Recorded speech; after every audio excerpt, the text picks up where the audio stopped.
Dear students, आज हम H के दास एक्सरसाइज 3.5 क्वेश्चन नंबर 6 के बारे में डिस्कस करेंगे। तो डियर स्टूडेंट्स, अगर आप हमारे चैनल्स पे नए हैं तो please like, subscribe and share ज़रूर करें। चलिए हम क्वेश्चन नंबर 6 से स्टार्ट करते हैं। डियर स्टूडेंट्स, इनको कैसे सॉल्व करेंगे, मैंने हर एक लेक्चर्स में डियर स्टूडेंट्स मैंने सारे मेथड सिखा रखा है कि क्वेश्चंस में करना क्या है।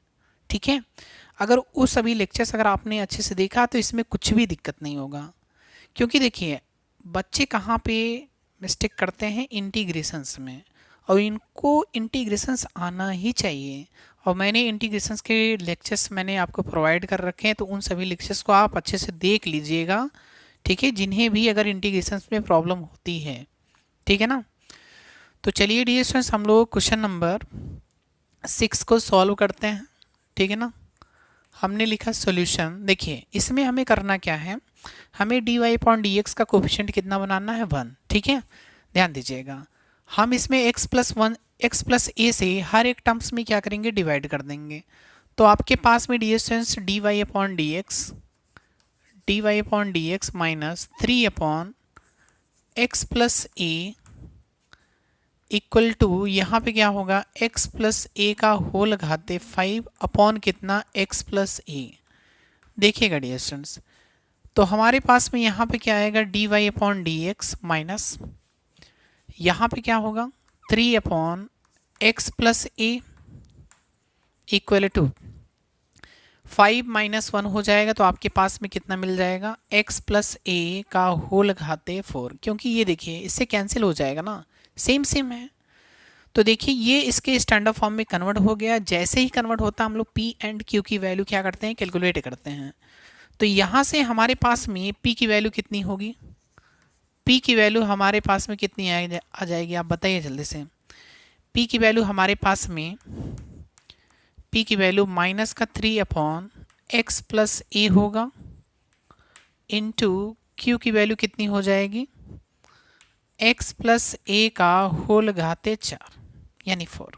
ठीक है, इसके बाद हम लोग क्या कैलकुलेट करते हैं, इंटीग्रेटिंग फैक्टर निकालते हैं। इंटीग्रेटिंग फैक्टर्स, ठीक है ना। और इंटीग्रेटिंग फैक्टर्स क्या होता है, e की पावर में integration p into D x. ठीक है ना। तो डी स्टूडेंट्स, अब हम यहाँ पे क्या करेंगे, p की वैल्यू पुट करेंगे। तो इंटीग्रेटिंग फैक्टर्स इक्वल टू आपके पास में e की पावर में p की वैल्यू कितनी है, माइनस 3 अपॉन एक्स प्लस ए इंटू कितना, डी एक्स। ठीक है, अब इस तरह के इंटीग्रेशन आपको आना चाहिए। 1 अपॉन एक्स प्लस ए लिखा है, एक्स प्लस ए को अगर हम लोग टी मानते हैं तो D X equal to D T आएगा। तो 1 अपॉन टी, इसका इंटीग्रेशन क्या होता है, लॉग टी हो जाएगा, और टी की वैल्यू हम लोग एक्स प्लस ए पुट कर देंगे। ठीक है ना। तो इस तरह की इंटीग्रेशन डियर स्टूडेंट्स आपको आना चाहिए। ठीक है, देखिए हमारे पास में क्या होगा, ये जो -3 है ना, आप इसको बाहर कर लीजिए। तो आपके पास में इंटीग्रेशन 1 अपॉन एक्स प्लस ए आएगा। अब देखिए आप आसानी से क्या कर सकते हो, इसका इंटीग्रेशन कर सकते हैं। 1 अपॉन एक्स का फॉर्मेट बन रहा है, तो e की पावर में -3 इंटू इसका लॉग एक्स हो जाएगा, मतलब लॉग एक्स प्लस ए, और प्लस का डी एस सी। और मैंने आपको सिखा रखा है, ये जो -3 है ना, आप इसके पावर में लिखो। क्यों लिख रहे हो, आपको मैंने अच्छे से सिखा रखा है। ठीक है, तो आपके पास में यहाँ पे क्या होगा, e की पावर में लॉग x प्लस ए का होल घाते -3 और प्लस का c। और मैंने आपको अच्छे से सिखा रखा है, ये कैंसिल हो जाती हैं। जो स्टूडेंट्स हर एक लेक्चर्स देख रहे होंगे उनको कहीं भी डाउट नहीं होगा, बात क्लियर है। तो सभी लेक्चर्स को आप अच्छे से देखिए, नहीं तो डाउट ही रहेगा आपके मन में। x प्लस ए का होल घाते -3 और प्लस का c। आप इसको ऐसे भी लिख सकते हो, 1 अपॉन एक्स के फॉर्मेट में x प्लस का होल घाते 3, यानी ये माइनस है, इसको नीचे ला रहे हैं, पॉजिटिव हो जाएगा। इसके बाद हम लोग क्या करते हैं, इसके बाद फॉर्मूला अप्लाई करते हैं, कौन सा, LDE ऑफ सॉल्यूशंस।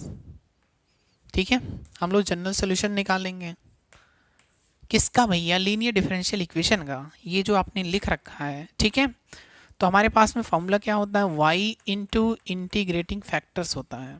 ठीक है, equal to integration into integrating factors into Q into D X और प्लस का सी।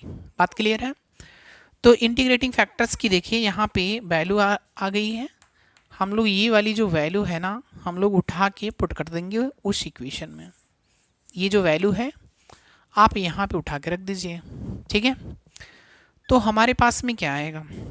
हमारे पास में देखिए ध्यान से, y इंटू इंटीग्रेटिंग फैक्टर्स की वैल्यू 1/x प्लस ए का होल घाते 3 इक्वल टू इंटीग्रेटिंग फैक्टर्स की वैल्यू सेम वही रखना है, 1/x प्लस ए का होल घाते 3 इंटू क्यू की वैल्यू देखिए यहाँ पे x प्लस ए का होल घाते 4 है, तो आप यहाँ पे लिख दीजिए x प्लस ए का होल घाते 4 इंटू कितना बेटा dx। बात क्लियर है ना?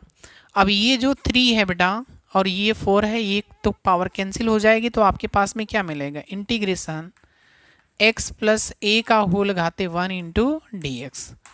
अब देखिए सबसे इंपॉर्टेंट बात बताने जा रहे हैं, यहाँ पे थोड़ा सा देखिए डियर स्टूडेंट्स, x का आप लोग इंटीग्रेशन तो कर ही सकते हो, x का आप इंटीग्रेशन कर लोगे और x का इंटीग्रेशन कितना होगा बताइए?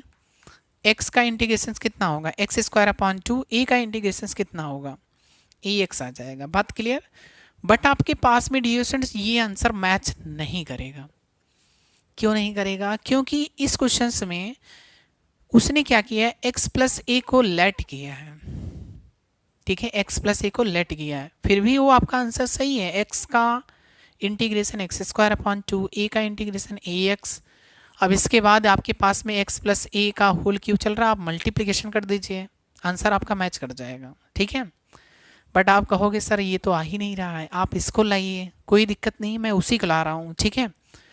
और मैं आपको कई बार मैंने बता रखा है कि आंसर आप मैच मत करिए, क्वेश्चन को आप अच्छे से सॉल्व करिए, ठीक है। इंटीग्रेशंस में मिस्टेक मत करिएगा, आपका आंसर मिले या न मिले लेकिन आपका मेथड सही होना चाहिए, ठीक है। देखो हमने x प्लस ए को हमने t लेट किया, तो आपके पास में क्या आएगा? dx इक्वल टू dt आ जाएगा।